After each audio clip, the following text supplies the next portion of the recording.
kekurangan dalam hidup setiap kami, semua kecacatan, semua celah dalam hidup kami. Malam ini kami tahu dan kami percaya Engkau Allah Bapa akan mengubahkan itu semua menjadi permata yang indah dalam hidup setiap kami. Engkau Tuhan yang tidak pernah melihat masa lalu, dan Engkau Tuhan yang tidak pernah melihat kekurangan kami apa. Tapi satu hal yang kami percaya Tuhan malam hari ini, Engkau memberikan kami kesempatan, Engkau memberikan kami waktu untuk kami Tuhan boleh mengabdikan diri kami, menyerahkan diri ke hidup kami kepada yang terbaik, yaitu Engkau Yesus Kristus Tuhan. Mari Bapak, biar malam hari ini buat kami boleh menangkap, buat kami boleh mengerti Tuhan, apa yang menjadi isi hatimu, apa yang menjadi kerinduan hatimu. Biar kami Tuhan malam hari ini Bapak boleh menangkap semua jatah kami, boleh menangkap semua firman, boleh menangkap semua pesan yang akan Kau bicarakan dalam hidup setiap kami. Terima kasih Bapa, kami serahkan dalam tangan kuasa-Mu Tuhan. Kami percaya Roh-Mu, hadirat-Mu Tuhan yang menjaga hidup kami. Dan malam hari ini Tuhan, kami duduk, kami di tempat ini Tuhan, bersama dengan pasukan malaikat-Mu di sekeliling kami. Terima kasih Bapa. Di dalam nama Yesus kami berdoa dan kami mengucap syukur. Mari percaya katakan sama-sama amin. Yuk beri kemuliaan buat Tuhan sekali lagi yuk. Oke, boleh duduk teman-teman semuanya. Hari ini saya tidak lama-lama sharingnya. Kalau kalian bisa lihat di Instagram Live God, temanya adalah apa? Extra time, ya. Kenapa saya dapat tentang extra time? Nanti saya akan jabarkan lebih luas. Tapi sebelumnya saya mau menyambut teman-teman dari Rock Bekasi Mahanaim, Kenis dan kawan-kawan. Yuk tepuk tangan dulu buat teman-teman kita yuk. Ada 1, 2, 3, 4, 5, 6, 7, 8 orang ya. Selamat bergabung di Live God ya. Oke. Teman-teman, untuk pertama kita akan melihat sebuah video. Ini videonya lumayan panjang, 10 menit ya. Jadi hari ini saya akan mengajak setiap kalian menelaah extra time itu yang seperti apa ya. Jadi ini akan ada video di belakang ya, mungkin buat laki-laki yang suka bola mungkin pernah melihat kisah ini. Yuk boleh ditampilkan. Ini sepak bola pertama yang saya lihat mungkin ya, waktu itu.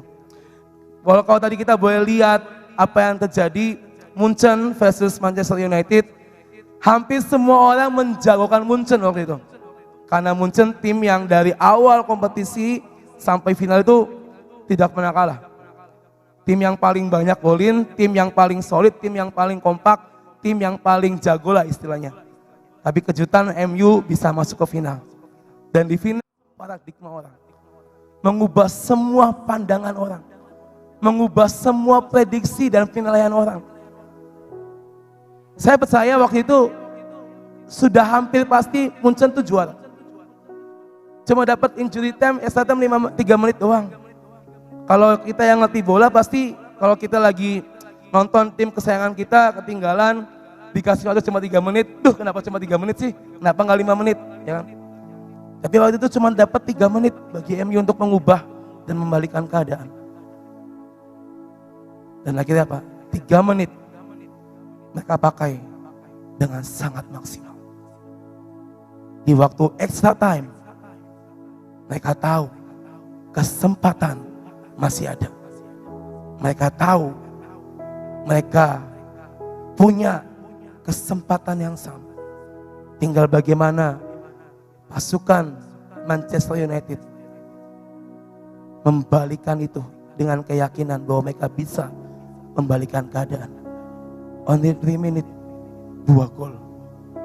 Jarang kita temuin hari-hari ini. Mungkin ada tapi tidak ada yang sedramatis pertandingan tadi. Dan malam ini teman-teman, extra time. Kenapa saya dapat tentang extra time? Karena kita sama-sama tahu. Kita sudah sering mendengar tentang masa-masa akhir zaman. Kita sama-sama mengerti waktunya tinggal lama lagi. Dan Ibu Gembala kita dapat bahwa waktunya tinggal 3 tahun lagi untuk masa penuaian, untuk masa lawatan. Baik itu lawatan di jalan-jalan, lawatan di desa-desa, lawatan setiap anak-anak muda dan semuanya only 3 years ibu gembala kita dapat, dan apa yang bisa kita lakukan di masa-masa itu. Extra time berbicara tentang waktu tambahan. Boleh slide yang pertama teman-teman, multimedia. Slide yang pertama.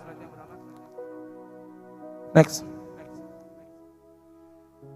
Extra time kalau saya boleh artikan adalah waktu tambahan.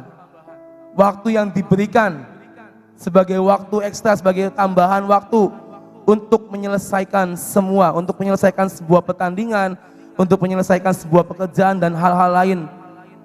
Itulah extra time. Tapi dalam istilah pertandingan sepak bola ada juga yang namanya injury time. Waktu yang diberikan ketika pemain cedera.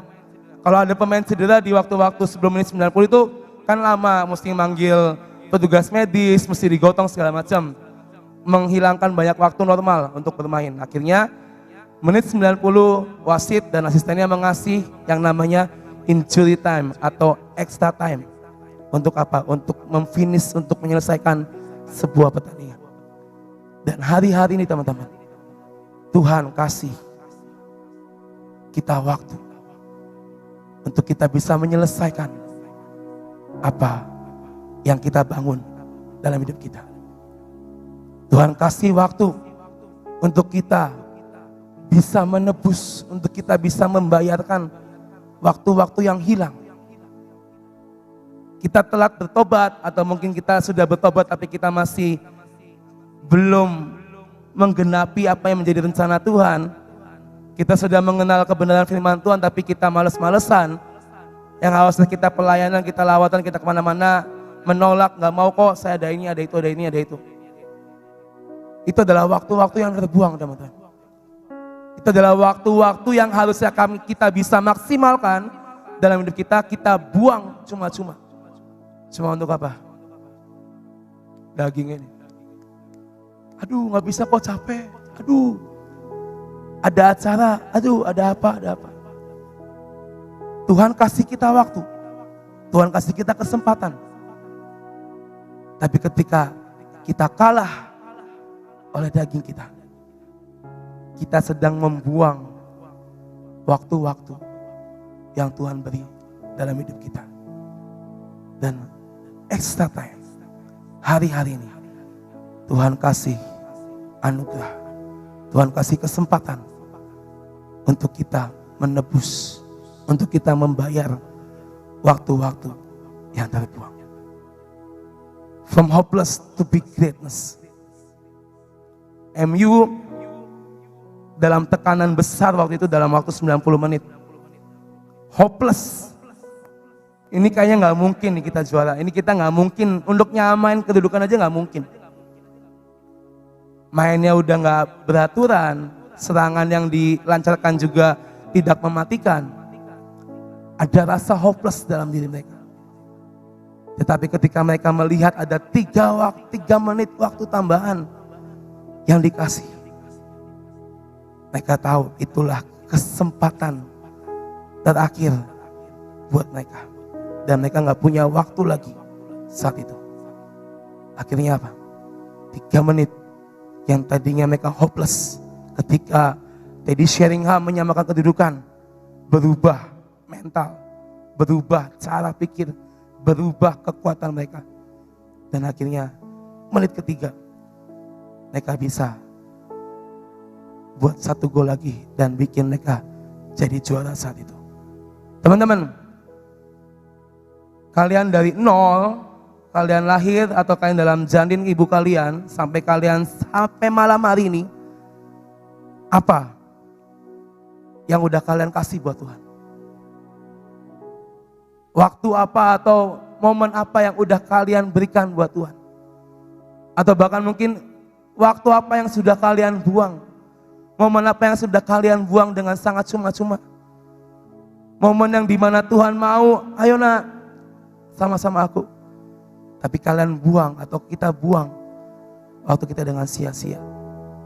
Mengutamakan hasrat dan daging kita. Padahal Tuhan kasih kesempatan untuk kita bisa memakai waktu kita dengan maksimal. Kita punya 24 jam sehari teman-teman. Berapa jam yang bisa kalian kasih buat Tuhan? Terkadang kita mendikte diri kita, adalah masih ada besok, masih ada besok, masih ada besok. Saya katakan ya, kalau kita sering ngomong masih ada besok, itu gak akan kejadian. Saya ngalamin, mau diet, besok lagi lah, mau diet, besok lagi lah. Gue selalu ngomong besok, besok, besok. Ya kayak gini, belum kurus-kurus. Bener loh, ketika kita ngomong, udahlah, lapar nanggung, besok aja lah. Besok baru mulai, jogging lah, apalah, sudah merencanakan dalam pikiran saya, besok saya mau jogging, saya mau makan buah, mau makan sayur aja, gak makan nasi, gak makan indomie. Malam juga makan jam 5 terakhir, itu saya merencanakan teman-teman. Tetapi ketika mulut saya dan hati saya dan pikiran saya berkata, udahlah besok lagi, ya udah, besok, besok, besok, besok, dan tidak pernah kesampaian. Pernah saya turun 15 kilo, pernah. Tapi karena kekilafan saya, akhirnya back to awal. Jadi balik lagi ke berat badan yang semula. Dan ketika saya nggak ngelawan itu, saya kompromi dengan waktu, saya kompromi dengan daging saya. Ya, akhirnya apa? Semua apa yang saya pikirkan, apa yang saya inginkan tidak tercapai teman-teman. Terkadang kita mendikte diri kita untuk A, B, C, D, E sampai F. Tetapi apakah kita menyertakan Tuhan dalam setiap apapun yang kita pikirkan dalam hidup kita? Waktu-waktu terakhir, waktu-waktu di mana hari-hari ini kita harus berjuang, harus yang namanya berlari lebih cepat. Nggak muluk-muluk deh, kalian sebagai pelajar, lakukan kewajiban kalian, belajar dengan maksimal. Jangan sampai nilai kalian nanti pas bagi rapat turun. Jangan sampai ketika kalian ujian nilainya malah turun. Dan itu akan membuat iblis masuk dalam hidup kalian. Tuh kan lu udah pelayanan, tapi nilai lu turun. Nanti yang ada, kok saya off dulu ya pelayanan, nilai saya jelek, nilai saya turun. Dari hal simple seperti itu, kalian bisa memakai waktu kalian dengan sangat baik dan maksimal dalam hidup kalian. Tapi apakah kalian, saya katakan sekali lagi, menyertakan Tuhan dalam setiap apa yang kalian rancangkan dalam hidup kalian? Saya merancangkan, tapi saya tidak bawa doa untuk saya, Tuhan saya mau kurus, saya enggak. Saya cuma bergumam dalam diri saya harus kurus, saya mau ini. Dah, tapi saya enggak bawa itu kepada Tuhan. Dan akhirnya apa? Yang keluar dari mulut saya, besok lagi lah Tuhan, besok lagi lah, besok lagi, dan tidak pernah kesampaian dalam hidup saya. Hari ini teman-teman, apa yang kamu ucapkan, apa yang kamu pikirkan, apa yang kamu putuskan hari-hari ini, itu menentukan masa depanmu. Itu menentukan bagaimana kalian 1 tahun ke depan, 2 tahun ke depan. Start from now, dimulai dari sekarang. Pertanyaannya, kalian nyertain Tuhan gak? Hal apapun, hal simple, belajar untuk menyertakan Tuhan. Tuhan yang kasih waktu, Tuhan yang kasih kesempatan, kita ambil dan kita sertakan Tuhan.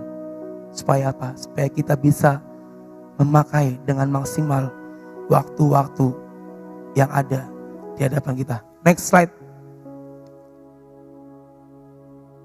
Next. Hopeless membawa kita nggak bisa melihat rencana Tuhan. Ketika kamu merasa putus asa, kamu sudah menyerah, kamu sudah mengucilkan diri kamu dan kamu sudah berkata, udahlah Tuhan, gak mungkin gua bisa ngelakuin itu, gak mungkin gua bisa melayani A, B, C, D, E, enggak. Sama aja kalian sedang menutup kuasa Tuhan bekerja dalam hidup kalian. Hopelessnya kamu, kecewanya kamu, ketidakpercayaan diri kamu, insecure kamu. Kalau itu yang kamu dengungkan dalam hidup kamu gak akan pernah bisa melihat apa yang Tuhan mau kerjakan dalam hidup. 90 menit MU hopeless, gak tahu harus ngapain. Tapi begitu dia melihat ada secercah harapan, satu gol terjadi, mereka tahu itulah rencana yang terbaik buat tim mereka saat itu, dan akhirnya menjadi juara. Apakah kita mau terus dirudung dengan semua hopeless kita, dengan semua ketidakpercayaan diri kita, atau kita mau menyatakan Tuhan sekali lagi dalam hidup setiap kita? Tadi saya ngomong, kadang kita mendikte diri kita, kadang kita mengkat diri kita. Kita ngomong kita nggak bisa, kita nggak mampu, padahal kita tuh bisa, kita tuh mampu. Asalkan sertakan Tuhan dalam hidup kalian. Ada quotes dari salah satu hamba Tuhan, ini yang saya bagiin juga kemarin Jumat. Pastor Aditya Oloan ngomong, jangan pernah kasih titik kalau Tuhan mau kasih koma dalam diri kalian. Pernah dengar teman-teman? Di Instagram, dimanapun, ini sering dibahas beberapa waktu lalu. Beberapa orang sangat kehilangan dengan sosok Aditya Oloan.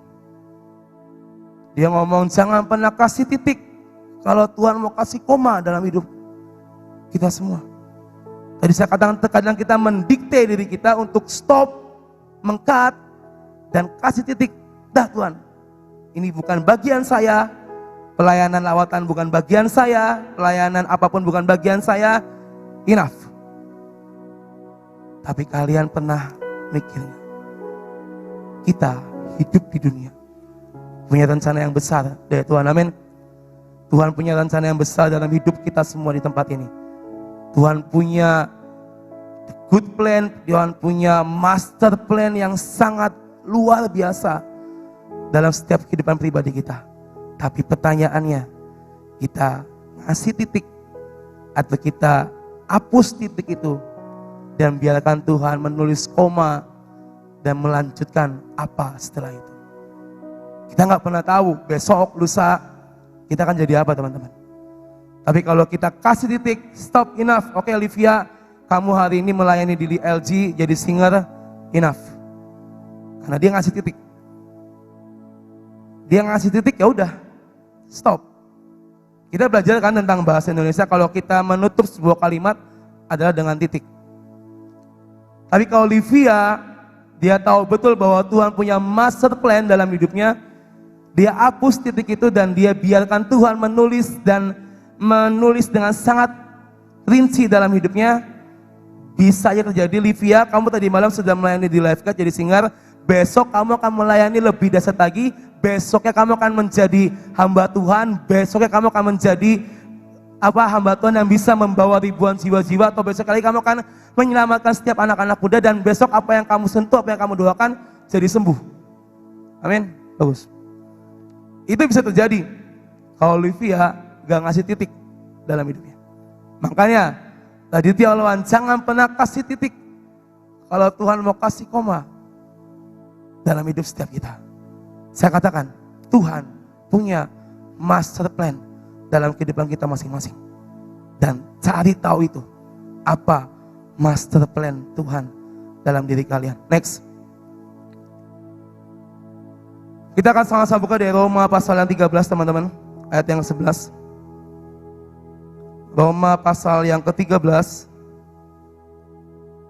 ayat yang ke-11.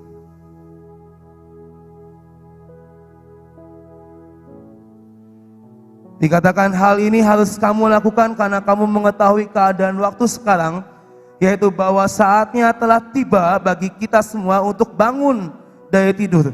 Sebab sekarang keselamatan sudah lebih dekat bagi kita daripada waktu kita menjadi percaya. Saya ulang, hal ini harus kita lakukan karena kita mengetahui keadaan waktu-waktu yang sekarang, yaitu bahwa saatnya telah tiba bagi kita semua, Lifeguard dan Rock, untuk bangun dari tidur. Sebab sekarang keselamatan sudah lebih dekat bagi kita daripada waktu kita menjadi percaya. Kalian sering dengar waktunya udah amat singkat kok. Kalian sering dengar waktunya sudah amat singkat. Apa yang kalian lakukan? Apa yang bisa kalian kerjakan di waktu-waktu yang singkat ini?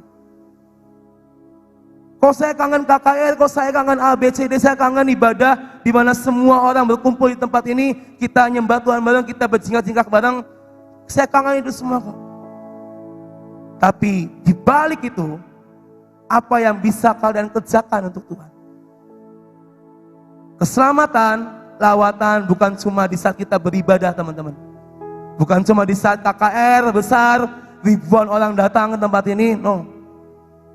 Tapi lawatan terjadi ketika kamu keluar dari tempat ini dan terjadi dalam kehidupan di sekitarmu. Start from your home. Start from your family. Kalian jadi panutan buat adik-adik kalian. Yang tadinya mereka nakal, kalian ubahkan mereka menjadi anak yang lebih baik. Itu lawatan atas adik-adik kalian. Kalian bisa mendamaikan kedua orang tua kalian yang tadinya berantem terus. Kalian berdoa, Tuhan saya minta diubahkan. Ada kebahagiaan, ada kerukunan mama sama papa. Tuhan mendengar doa kalian. Tuhan menjamah orang tua kalian. Orang tua kalian berubah seketika. Itu lawatan yang simpel, yang gampang kita jumpai dalam hidup kita. Yang lebih besar banyak, yang lebih luar biasa banyak. Tapi kalau dari hal kecil kita nggak bisa, dari hal kecil dari keluarga kalian nggak bisa menang itu, gimana kalian mau ngelakuin hal yang lebih besar di luar sana? Banyak yang ngomong, kok ayo kok KKR lagi, akan ada waktunya. Tapi apa yang sedang kamu kerjakan hari ini, itulah yang menentukan rencana Tuhan atas hidupmu. Apa yang kamu lakukan hari-hari ini, itulah lawatan yang bisa kamu kerjain. KKR ibadah sarana, teman-teman. Tapi Tuhan pengen pulang dari pintu itu, kalian bawa sesuatu buat orang-orang di sekitarmu. Itu lawatan. Itu waktu yang bisa kalian maksimalkan di hari-hari ini. Dan pertanyaannya, kita mau bangun atau kita mau terus duduk diam? Setiap minggu kita akan ada lawatan demi lawatan. Saya selalu open daftar di grup lawatan. Tapi saya belum menjumpai nama-nama yang lain daripada nama-nama yang sering ikut daftar. Dan saya ngajak setiap kalian, ayo. Bukan cuma di saat ada orang dari luar kota datang, atau ada hamba Tuhan dari luar kota datang, atau ada ibadah KKR. No. Start dari apa yang sudah kamu bangun hari ini. Next. This is the last extra time buat kita. Kalau kita nggak bisa pakai waktu ini, nggak ada extra time kedua, nggak ada waktu tambahan lagi buat kita. Kita nggak bisa maksimal. Saya katakan habis kita. Tuhan datang, Tuhan gak kenal kalian. Tuhan, ini udah pelayanan, udah lari kemana-mana. Tapi Tuhan gak mengenal, karena apa? Karena kita gak bisa memakai waktu ini. Waktu-waktu yang Tuhan kasih dengan maksimal. So, wake up. Start from your home. Start dari diri kamu sendiri. Kembangkan itu. Bawa api itu.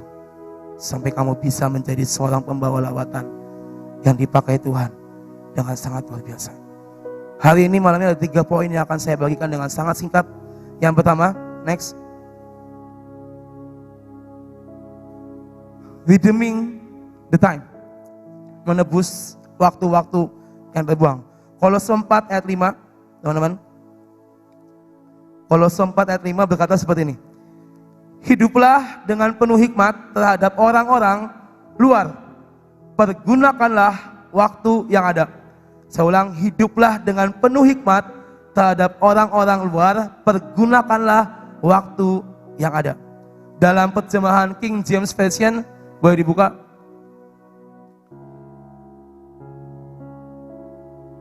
Walk in wisdom toward them that are without redeeming the time.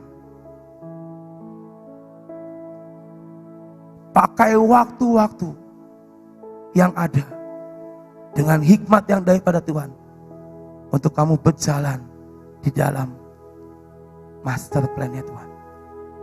Jadi saya katakan di awal, waktu ini diberikan untuk apa? Untuk membayar waktu-waktu yang terbuang. Kamu dikasih kesempatan, nanti lagi kok. Kamu dikasih waktu, dikasih kepercayaan, nanti lagi kok. Jangan saya. Itu yang terbuang, teman-teman. Itu waktu-waktu yang terbuang. Itu momen yang terbuang. Itu momen yang kita buang dengan cuma-cuma. Dan hari-hari ini Tuhan kasih waktu untuk apa? Kita bisa menebus waktu-waktu yang terbuang itu. Simple. Kamu diajak gabung pelayanan kamu, atau mungkin dikasih kesempatan buat pelayanan lawatan di desa-desa. Hatimu tergerak, saya mau ikut.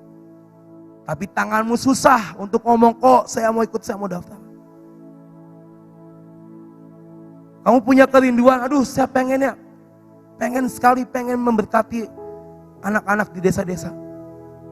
Tapi hatimu, pikiranmu, dan tanganmu tuh susah sekali untuk bilang, ya kok saya daftar, saya mau ikut. Itu waktu-waktu yang terbuang.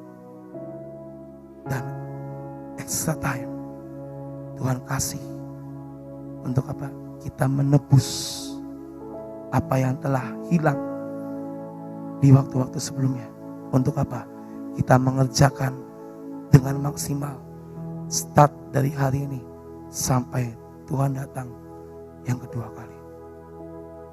Redeeming the time. Menebus waktu-waktu yang terbuang dalam hidupmu. Itu yang Tuhan mau. Next. Enggak, sorry, sebelum. Yang pertama. Don't look at back. Go up and look ahead. Redeem your time. Tadi kita sudah nyanyikan, semua kekuranganku kau pun tahu, tapi Tuhan tetap memandang indah dalam hidup kita. Tadi di awal, yang terbaik Tuhan, aku angkat tanganku setia sampai akhir hayat. Apakah itu cuma menjadi lip service dalam mulut kita? Atau kita mau mengerjakan akan hal itu? Masa lalu udah terjadi, teman-teman. It's enough. And selesai.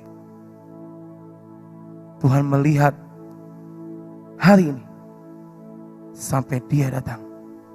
Apa yang bisa kamu kasih untuk aku, Tuhan Allah?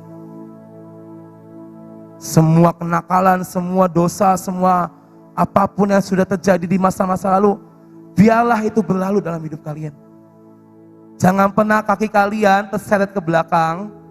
Kamu mau maju, ya kan? Kamu mau maju nih. Kalau maju kan mesti kakinya dua-duanya maju, ya kan? Tapi satu kaki kamu ke belakang, kamu mau maju ya nggak bisa. Ini terus. Kamu masih jatuh dalam masa lalu kamu masih jatuh dalam dosa masa lalu kamu.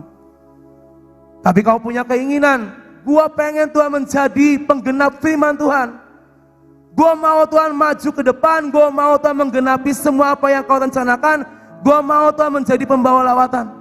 Atau saya gua mau Tuhan bisa menjadi berkat buat keluargaku, buat papa mamaku, buat adik-adikku. Tapi kakimu yang di belakang ini gak bisa bergerak, teman-teman. Yang ada apa? Kayak odong-odong aja gini tuh. Udah gini terus. Gak pernah bisa maju. Tapi kalau kaki kalian ngomong, di dalam nama Yesus aku cabut semua masa lalu, aku cabut semua dosa-dosa masa lalu, dan biarkan aku melangkah Tuhan bersama dengan Engkau hari ini. Jalanlah kalian, look ahead kepada rencana Tuhan. Ingat, Tuhan tidak pernah melihat masa lalu. Lagunya ada kan? Lagu favorit saya, sampai akhir hidupku. Tuhan tidak melihat masa lalu. Aditya Olwan, kalau kalian lihat story-nya, dulunya seorang jangkis, nol di mata dunia, bukan siapa-siapa, pembuat onar, pelaku dosa. Tapi ketika dia melepaskan kakinya dari masa lalunya dan dia melangkah dengan kedua kaki ke depan, Tuhan pakai Pastor Aditya Olwan dengan sangat luar biasa. Dan itu yang Tuhan mau kita lakukan hari-hari ini. Tebus waktu kalian yang sudah terbuang. Jangan pernah melihat ke belakang, tapi ayo lihat ke depan. Yang kedua, Matius 25 ayat 1-13 ini sudah sering kita baca tentang gadis yang bodoh dan bijaksana, ya. Nanti kalian baca di rumah. Dan yang kedua adalah apa? Miliki minyak yang ekstra dalam setiap kehidupan kita. 5 gadis yang pintar, yang bijaksana dengan 5 gadis yang bodoh. Sama-sama tahu bahwa mereka akan menyambut sang mempelai waktu itu. Sama-sama tahu bahwa mereka punya tugas mempersiapkan kedatangan mempelai. Tugasnya sama, mempersiapkan kedatangan mempelai. Tapi yang membedakan adalah apa? 5 gadis yang bijaksana, mereka tahu bagian mereka, mereka tahu porsi mereka. Dan mereka menyertakan Tuhan dalam hidup mereka. Dan akhirnya ketika masa preparation, mereka membawa minyak yang ekstra. Karena waktu itu belum ada center, ada pelita. 5 gadis yang bijaksana yang melihat ini membawa perbekalan.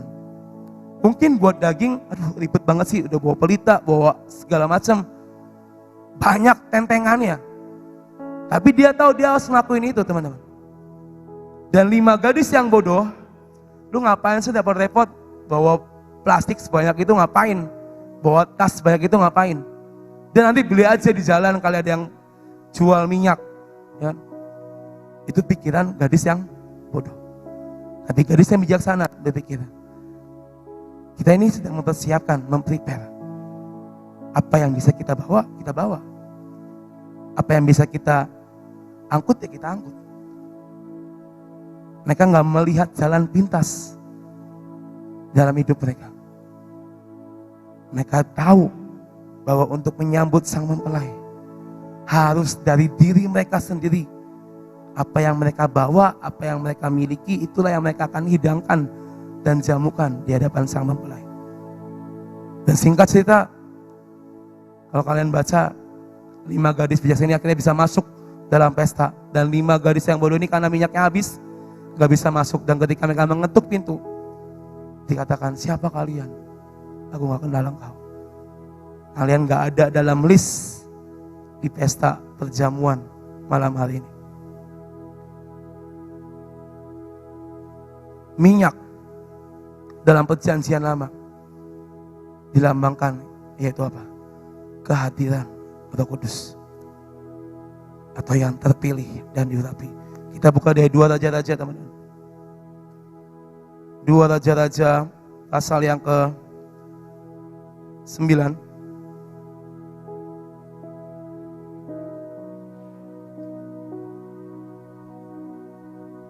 Ayat yang ke-6. Ayat 1 deh, saya ayat 1 ya. Kemudian Nabi Elisa memanggil, airnya tumpah.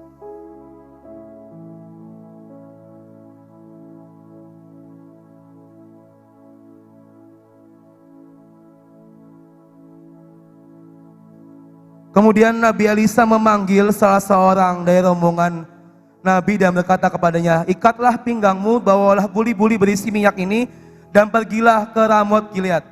Apabila engkau sampai ke sana, carilah Yehu bin Yosafat bin Nimsi, masuklah, ajak dia bangkit dari tengah-tengah temannya dan bawalah dia ke ruang dalam.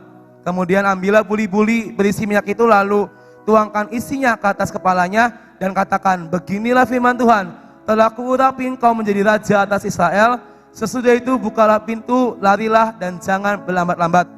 Lalu Nabi muda itu pergi ke Ramot Gilead. Setelah ia sampai, maka tampaklah panglima-panglima tentara sedang duduk di kumpul. Lalu ia berkata, ada pesanku bawa untukmu ya panglima. Yehu bertanya, untuk siapa dari kami sekalian? Jawabnya, untukmu ya panglima. Lalu bangkitlah Yehu dan masuk ke dalam rumah. Nabi muda itu menuang minyak ke atas kepala Yehu serta berkata kepadanya, beginilah firman Tuhan Allah Israel, telah kurapi engkau Yehu menjadi raja atas umat Tuhan, yaitu orang Israel. Minyak pada masa perjanjian lama mengartikan bahwa dia adalah orang yang diurapi,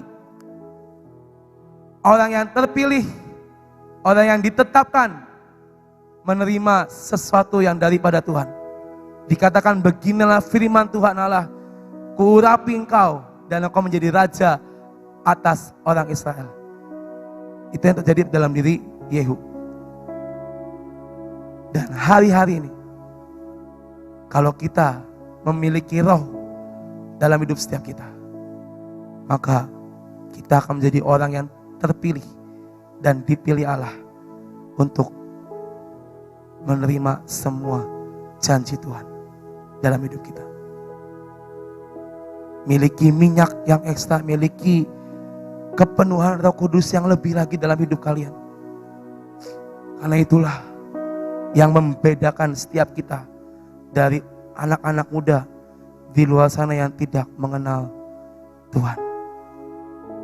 Kita terpilih untuk menerima kuasa dan Roh Kudus.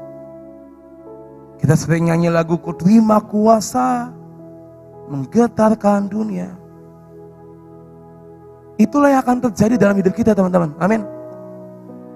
Kita terima kuasa, kita terima Roh Kudus, kita terima minyak yang mengurapi kepala kita, dan kita akan menjadi anak-anak Tuhan yang dipakai Tuhan dengan sangat dahsyat. Karena kita menerima kuasa itu. Wanita yang bijaksana, dia tahu ketika dia bisa bertemu dengan sang mempelai, maka nama mereka tercatat di dalam pesta.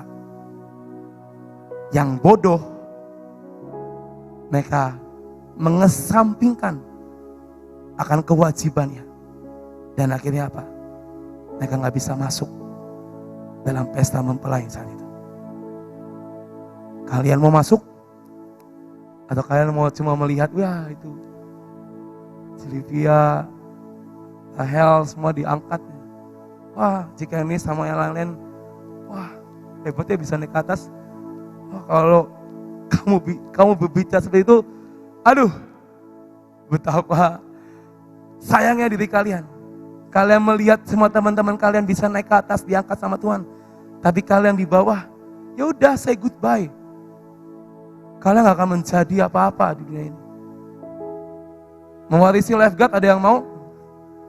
Ada yang mau jadi mewarisi tempat ini, ada yang mau? Pasti gak akan ada yang mau. So teman-teman, miliki minyak, miliki Tuhan lebih lagi dalam hidup kalian. Karena hidup kita dipimpin oleh Roh. Roh Kudus yang menggantikan Yesus di dunia ini. Untuk apa? Untuk membawa kita kepada rencana Tuhan. Next. 10 wanita. Belum. Yang kedua. 10 wanita memulai dengan fakta yang sama. Jadi saya katakan. Mereka punya tugas yang sama, mereka punya pengetahuan yang sama. Mempersiapkan jalan, mempersiapkan pesta untuk mempelai. Dan kita semua mempunyai fakta yang sama, yaitu apa? Menyiapkan kedatangan Tuhan yang kedua kali. Gak peduli kalian masih sangat muda, sangat kecil umurnya, no.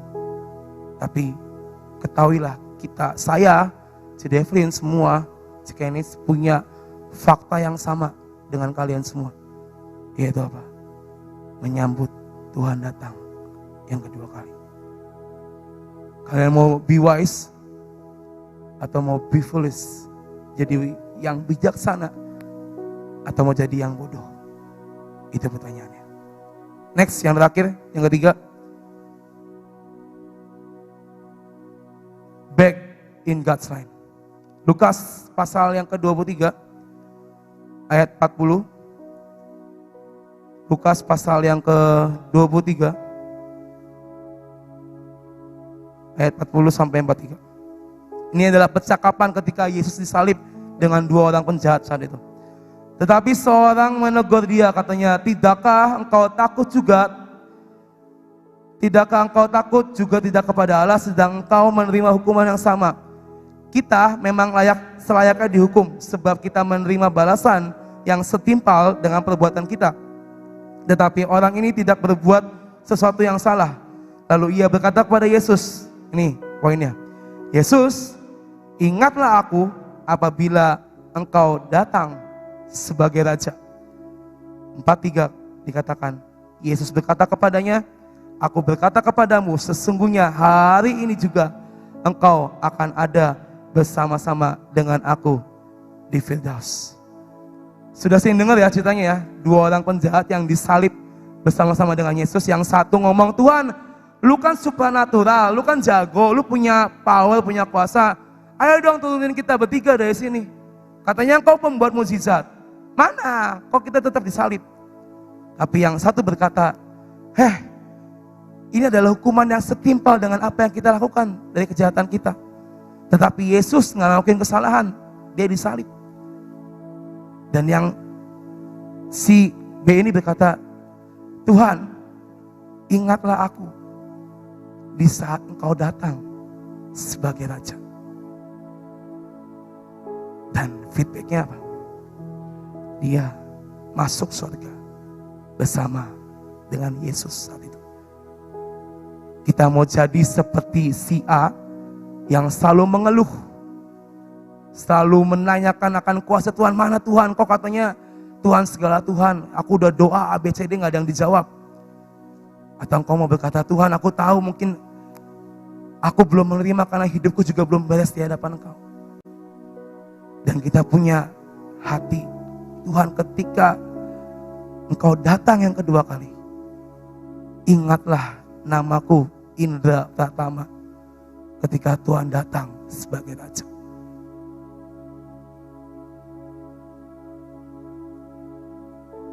Baru ketemu saat disalib doang waktu itu. Tuhan gak kenal si B dan si A. Cuma ngelihat sama-sama disalib. Gak ada percakapan sebelumnya. Yang si A selalu komplain, selalu marah-marah. Yang si B dengan hati yang tulus berkata, ini setimpal buat aku Tuhan. Tapi tolong Tuhan, please ingat namaku ketika engkau datang sebagai raja. Bisakah kita menjadi seperti si B ini? Yang tahu betul bahwa cuma melalui Tuhanlah keselamatan bisa kita terima. Dia enggak muluk-muluk, cuma Tuhan, ingat namaku. Ingat namaku. Next.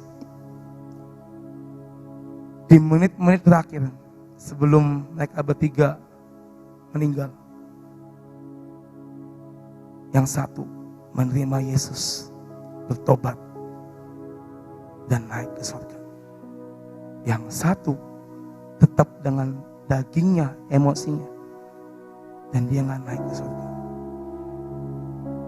Menit-menit terakhir sebelum mereka harus kehilangan nyawanya karena disalib, si B berkata, Tuhan, ingat aku Tuhan. Ingat aku Tuhan. Next. Dia sadar waktunya tidak banyak. Dia tahu kalau dia nggak bertobat menit itu, detik itu, dia nggak akan masuk surga. Karena dia penjahat. Dia punya kejahatan yang sama seperti si A. Tetapi dia punya kesadaran bahwa di menit-menit terakhir ini aku harus balik, aku harus bertobat, aku harus kembali ke jalan yang benar. Dan akhirnya apa? dia bersama-sama dengan Yesus dan Allah Bapa di dalam kerajaan surga saat itu. Menit-menit terakhir dia kembali kepada jalan Tuhan. Kita dikasih waktu lebih dari si B ini. Dia cuma punya waktu menahan kesakitan disalib, dipaku. Cuma punya waktu berapa menit doang waktu itu. Tapi dia kembali kepada jalannya. Dan dia diterima oleh Allah Bapa. Saya, teman-teman semua punya waktu lebih daripada si B. Apa yang bisa kita berikan kepada Allah Bapa? Redeem your time. Tebus waktu-waktu kalian yang terbuang. Ayo kembali tebus itu. Yang kedua, miliki minyak, miliki Roh Kudus yang lebih lagi dalam hidup kalian. Dan yang ketiga, back, kembali, ayo kembali. Saya bukan manusia yang nakal-nakal banget kok. Saya bukan manusia yang dosanya dosa keji, dosa segala macam. I know. Tapi setiap kesalahan, setiap dosa kecil apapun, saya pernah bagi tentang dosa besar dan dosa kecil. Dosa kecil apapun yang kalian kerjakan, Allah itu mencatat semuanya. Dan kalau kita nggak balik, kita nggak sadar, yang kecil-kecil itu akan bertimbun, akan menjadi numpuk dan menjadi besar. Next, terakhir. Next. 3 tahun. Seperti apa yang Ibu Gembala kita dapat 3 tahun masa di mana kita bisa mengerjakan dengan sangat luar biasa, kita bisa menarik hadirat Tuhan, kita bisa melawat setiap anak-anak yang mungkin belum mengenal Tuhan. 3 tahun Tuhan kasih buat hidup kita. Next. Dalam 3 menit semua keadaan bisa berubah dengan sangat cepat. MU bisa membalikan keadaan. Penjahat si B ini bisa berbalik di menit-menit terakhir. So, apa yang bisa kita lakukan dalam waktu-waktu ini? Dan yang terakhir teman-teman, 3 hal tadi, apa mau kita praktekkan dalam hidup kita? Atau cuma sekedar kalian foto ada di HP, yang ini kalau saya ditanya saya bisa jawab nih, minggu lalu kau ngomong keduanya apa, saya bisa jawab tanpa kalian mempraktekkan itu. Mau jadi pelaku atau mau jadi penyimak dan tidak melakukan apa-apa. Satu hal, kalau kalian mau mengalami semua dalam waktu yang Tuhan kasih hari-hari ini, tadi saya katakan no turning back. Apa yang di belakang kita, lepasin itu. Saya minta pemusik untuk maju ke depan. Mulai singkatan. Apa yang ada di belakang kita, biarlah itu menjadi kisah kita dengan Tuhan. Kisah yang mungkin menyakitkan hati Tuhan. Kisah yang mungkin sangat memilukan hati Tuhan. Biar itu menjadi bad story kalian dengan Tuhan. Karena apa? Karena Tuhan kasih kesempatan hari ini sampai Dia datang untuk kita bisa menebus apa yang sudah terjadi di masa lalu. Karena kita semua memulai dengan fakta yang sama. Jadi saya katakan apa? Mempersiapkan kedatangan Tuhan yang kedua kali. Dan malam ini teman-teman, apa pilihan kalian? Apa keputusan kalian? Kalian mau 2 kaki kalian menapak ke depan, menuju kepada rencana Tuhan, menjadi pembawa lawatan, atau kalian mau menggenapi firman Tuhan? Atau kaki kalian satunya mau tetap di belakang menikmati dosa-dosa kalian, menikmati kenakalan-kenakalan kalian, dan kalian gak bisa maju kepada rencana Tuhan. Dan jangan sampai ketika Tuhan datang lalu kalian berkata, Tuhan, kenapa sih lu gak nyelamatin gua? Kan gua udah pelayanan, gua udah WL. Kenapa gak nyelamatin gua? Ya karena kakimu aja masih nyangkut di belakang. Gimana Tuhan mau melihat keseriusan kita? Not turning back. Jangan melihat apa yang di belakang. Dan malam hari teman-teman, saya mengajak setiap kita, ayo ambil sebuah keputusan, ambil sebuah langkah, ambil sebuah komitmen dalam diri kalian. Tuhan kasih extra time, Tuhan kasih waktu untuk kalian bisa berubah, untuk kalian bisa kembali kepada jalan Tuhan. Tuhan kasih waktu tambahan untuk kalian bisa menebus kesalahan kalian, kalian bisa menebus waktu-waktu yang terbuang dengan sangat percuma karena kedagingan kalian. Dan malam ini kalian mau ambil extra time itu, atau kalian katakan sekali lagi, Tuhan adalah gue gak butuh extra time, gue cukup puas dengan hidup gue saat ini, it's enough.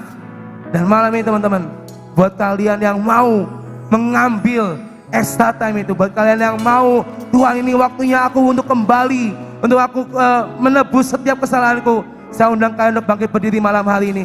Kita mau katakan di hadapan Tuhan malam hari, Tuhan, buat aku memutuskan Tuhan untuk memilih Engkau lebih dari apapun.